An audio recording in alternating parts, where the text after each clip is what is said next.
Yo, what's up everybody? It's Lena here and we're about to get real about Malaysia. This place is everywhere online.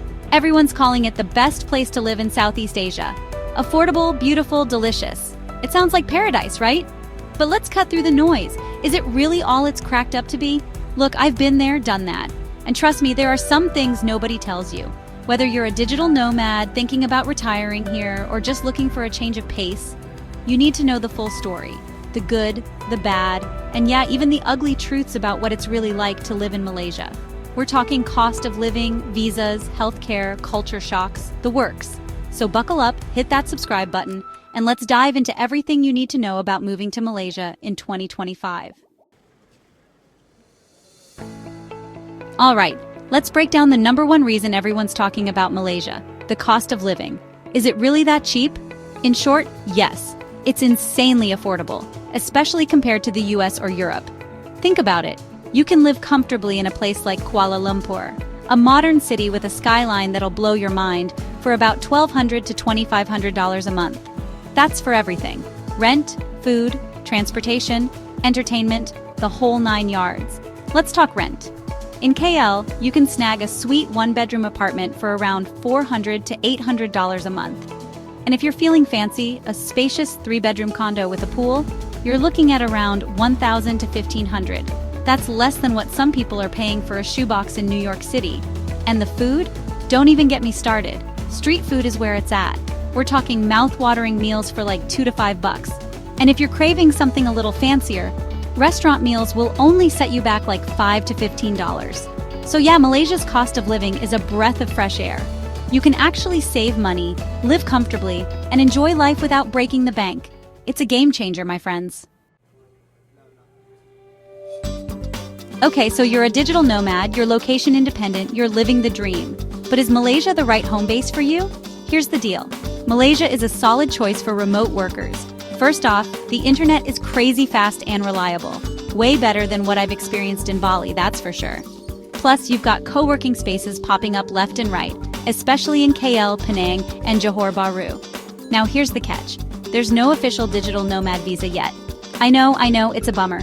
But don't worry, there are ways to make it work. You can stay long-term on tourist visas or explore other visa options, which, trust me, we'll get into later. The bottom line is that Malaysia has a lot to offer digital nomads. The cost of living is unbeatable, the internet is top-notch, and the lifestyle is pretty sweet. Let's be real. Healthcare is a big deal, no matter where you are in the world. And when you're thinking of moving to a new country, it's something you definitely want to research. The good news is, Malaysia's private healthcare system is top-notch. Seriously, it's considered one of the best in Asia.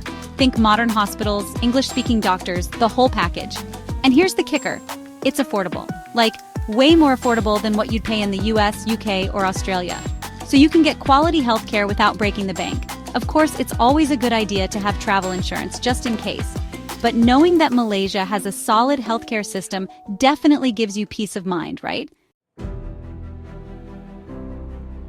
All right, let's talk about culture shock, because every country has its own unique vibe. Malaysia is a melting pot of cultures.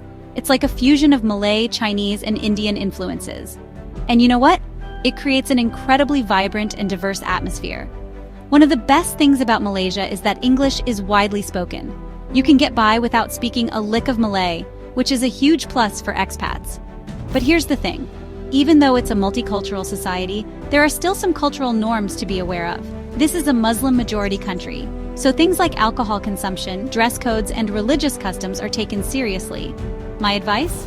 Be respectful, be open-minded, and be willing to learn. That's how you truly immerse yourself in a new culture and avoid any unnecessary awkwardness. All right, let's talk travel. Because let's be real, one of the perks of living abroad is exploring new destinations, right? And Malaysia is the perfect launching pad for Southeast Asian adventures. First off, flights are dirt cheap. We're talking budget airlines connecting you to Thailand, Singapore, Indonesia, Vietnam, you name it. So you can hop on a plane and be sipping cocktails on a beach in Bali in no time. But it's not just about international travel. Malaysia itself is a treasure trove of natural beauty. We're talking pristine beaches, lush rainforests, epic national parks, the whole shebang. Whether you're a beach bum, a hiker, or a wildlife enthusiast, Malaysia has something for everyone. Now let's talk visas. And let's be honest, this is where things get a little tricky in Malaysia. Here's the deal. There's no official digital nomad visa yet. I know, it's a pain. It used to be easier with the Malaysia My Second Home program, but they've tightened the requirements, especially for income. It's a bummer, I know. Work permits are another story. They're doable, but not easy. You pretty much need to be in a high-demand industry and have a company willing to sponsor you. My advice? Do your research, consult with an immigration lawyer, and be prepared for a bit of a process. Okay, let's talk about the elephant in the room, the weather. Malaysia is hot and humid. Like, really hot and humid. We're talking an average temperature of 30 degrees Celsius, which is like 86 degrees Fahrenheit, year-round. And it's not just the heat, it's the humidity. You will sweat a lot. But hey, look at it this way. You'll never have to shovel snow. And the rain? Yeah, that's a whole other story. Malaysia gets its fair share of rain, especially during the monsoon season. We're talking torrential downpours that can cause some serious flooding. My advice? Embrace the heat, invest in a good umbrella, and always carry a portable fan. All right, let's talk transportation, because getting around in a new country can be an adventure in itself. Here's the deal. Traffic in Kuala Lumpur is notoriously bad, like next level bad, especially during rush hour. Public transportation is decent and improving, but it's not as extensive or efficient as what you'd find in Singapore or Japan. So most expats rely on cars or ride-hailing services like Grab. Grab is a lifesaver, by the way. It's affordable, reliable, and you can get a ride pretty much anywhere, anytime. Just a heads up, driving in KL can be a bit chaotic. Motorbikes weaving in and out of traffic, honking horns, the whole 9 yards. Okay, let's be real. Dealing with bureaucracy is never fun, no matter where you are in the world. And Malaysia? Well, let's just say it has its moments. Opening a bank account as an expat can be a bit of a headache. You might need to jump through a few hoops, provide a ton of documents, and have a lot of patience. And don't even get me started on government processes. Things like visa renewals, work permits, all that jazz. It can be a slow and tedious process. My advice? Be prepared, be patient, and don't be afraid to ask for help if you need it. Now let's talk about cultural sensitivity. Because when you're living in a new country, it's important to be mindful of the local customs and traditions. Remember, Malaysia is a Muslim-majority country, so things like public displays of affection, revealing clothing, and alcohol consumption are generally frowned upon. Now, I'm not saying you can't have a good time in Malaysia, you absolutely can. But just be respectful of the local culture and try to blend in. My advice? Do your research, observe how locals behave, and don't be afraid to ask questions. Most Malaysians are happy to share their culture with you if you're respectful and genuinely interested. All right, let's talk real estate. Because let's face it, owning a piece of paradise is a dream for many expats.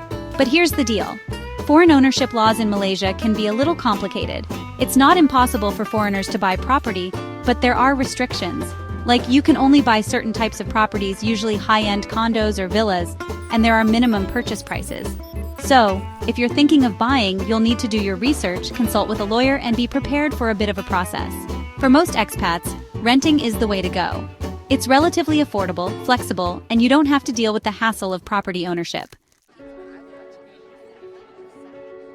Now let's talk about scams, because unfortunately they exist everywhere, and Malaysia is no exception. One of the most common scams is dual pricing, where locals are charged one price and foreigners are charged another, usually much higher. This is especially common in markets and touristy areas. Another scam to watch out for is property rental scams. You might see an amazing deal online, but it turns out to be too good to be true. My advice? Be cautious, do your research, and don't be afraid to negotiate. And if something seems too good to be true, it probably is. So is Malaysia the right place for you? Look, there's no one-size-fits-all answer, but if you're looking for an affordable, culturally rich adventure with a side of delicious food, Malaysia might just be your jam. Move to Malaysia if you want a comfortable, affordable lifestyle with great healthcare. Prefer a multicultural, English-speaking environment. Love food, city life, and nature combined. Avoid Malaysia if you can't handle hot and humid weather year-round. Need long-term visa stability, as Malaysia is constantly changing visa rules. Don't want to deal with traffic and slow bureaucracy. Would you move to Malaysia? Let me know in the comments. Subscribe to @Evanescent Verities for more expat and travel content.